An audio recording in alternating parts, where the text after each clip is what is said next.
अस्सलाम वालेकुम, welcome back to a new vlog. उम्मीद करता हूँ आप सब लोग खैरियत से होंगे और अपनी ज़िंदगी मज़े में गुजार रहे होंगे। तो जी थोड़े 2-3 व्लॉग के बाद मैं एक बार फिर से आप लोगों के पास आ गया हूँ अपने ही गांव में, अपने ही देहात में एक व्लॉग के साथ।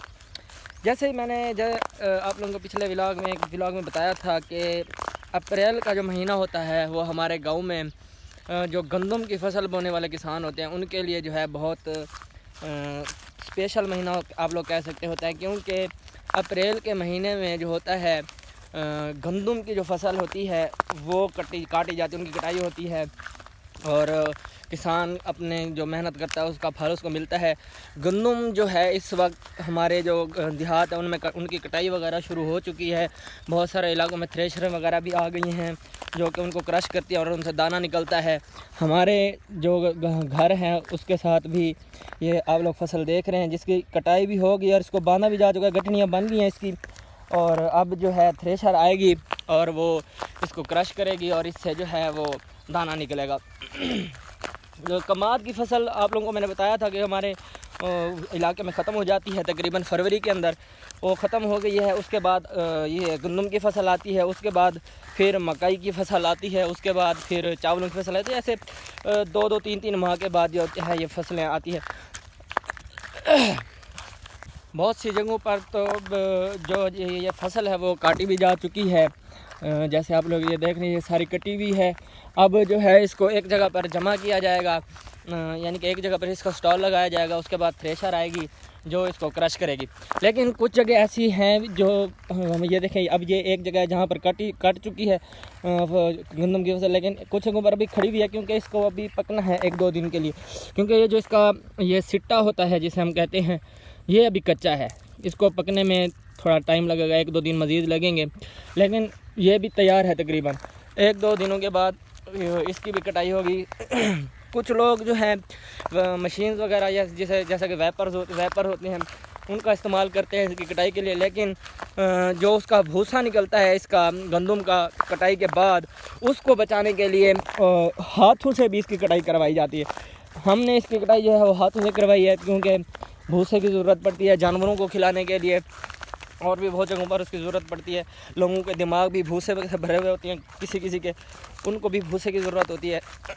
आसिम भाई ये आपके लिए था, सॉरी। तो जी अभी थ्रेशर आएगी, उसके बाद मैं आप लोगों को दिखाऊंगा कि थ्रेशर में जो गंदम क्रश करने का प्रोसेस होता है वो कैसे होता है। उसके बाद व्लॉग को एंड करेंगे। 2000 years later. तो जी पूरे 1 दिन के बाद थ्रेशर आई और क्रशिंग का काम फाइनली स्टार्ट होने लगा। तो थ्रेशर को सेट करने के लिए ड्राइवर, उसके बाद एक ही जगह पे स्टॉल लगाया गया गंदम का और फाइनली ये सेट कर दिया गया थ्रेशर को। ये जगह जो है यहाँ से भूसा निकलना था, उसके बाद ये चरखी घूमेगी जिसकी वजह से ये थ्रेशर चलेगी। ड्राइवर जी सीट पर सेट हो गया थ्रेशर को स्टार्ट करने के लिए। फाइनली उसने थ्रेशर को स्टार्ट किया। ये जो चरखी सामने आप देख लेंगे ये घूमेगी जिसके साथ ये थ्रेशर चलेगी। ये सामने क्रशर हैं, ये जो सामने बंदा आपने देखा है ये गन्नों को उसके अंदर डालेगा क्रशर के अंदर, जिससे जो है गन्नों फाइनली निकलना स्टार्ट हो गई। ये जो उसने गन्नों में डालना स्टार्ट कर दिया है, पीछे से आप जो से देख रहे हैं भूसा निकलना शुरू हो गया था। और ये जो देख रहे हैं ये भूसा निकल रहा है, ये जो है दाने निकल रहे हैं। दाने मैं आप लोगों को भी दिखाता हूँ। दाने भी आप लोग देखें कि कितने खूबसूरत थे, बहुत बड़े दाने थे और गंदम हमारी माशाल्लाह बहुत प्यारी हो रही थी।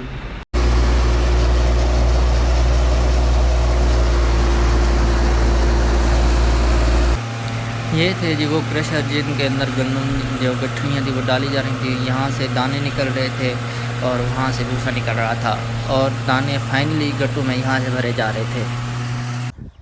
तो जी कि हमारे यहाँ जो गंदम की फसल होती है वो कैसे काटी जाती है उसके कुछ स्टेप होते थे। आज जो है वो सारी फसल जो मैंने कल आप लोगों को इस जगह पे दिखाई थी, जो गठरियाँ एक जगह पे इकट्ठी की हुई थी, वो आज जो है काश्त हो चुकी है। उसको क्रश भी कर लिया गया है, उससे हमने दाने भी निकाले हैं। वो भी आप लोगों ने पहले देख लिया होगा कि कैसे उससे दाने निकले हैं थ्रेशर से। ये जी वो भूसा है जो आसिम और अली असन के दिमाग में भरा हुआ है, और ये जो मैंने इकट्ठा किया हुआ है ये भी मैंने उन्हीं के ही दिमाग में भरना है। तो तैयार हो जाओ, ये भूसा तुम लोगों के लिए। ये तो मैं ठूस ठूस के तुम लोगों के दिमागों में भरूँगा। तो जी ये व्लॉग था मेरा, आप लोगों को दिखाना था कि गंदम की फसल जो है वो देहातों में कैसे उगती है। उसको उस एक दो व्लॉग पहले मैंने आपको जब दिखाया था कि उस वक्त गंदम की फसल पकी नहीं थी, अब वो पक चुकी है, पक के तैयार भी हो चुकी है और कट चुकी है, उससे दाने भी निकाल लिए गए हैं। सारा कुछ आपने प्रोसेस देखा है। व्लॉग अच्छा लगा हो तो लाइक कीजिएगा, सब्सक्राइब कीजिएगा। मिलता है आप लोगों का चूज़ा आपसे नेक्स्ट व्लॉग में। तो टेक केयर।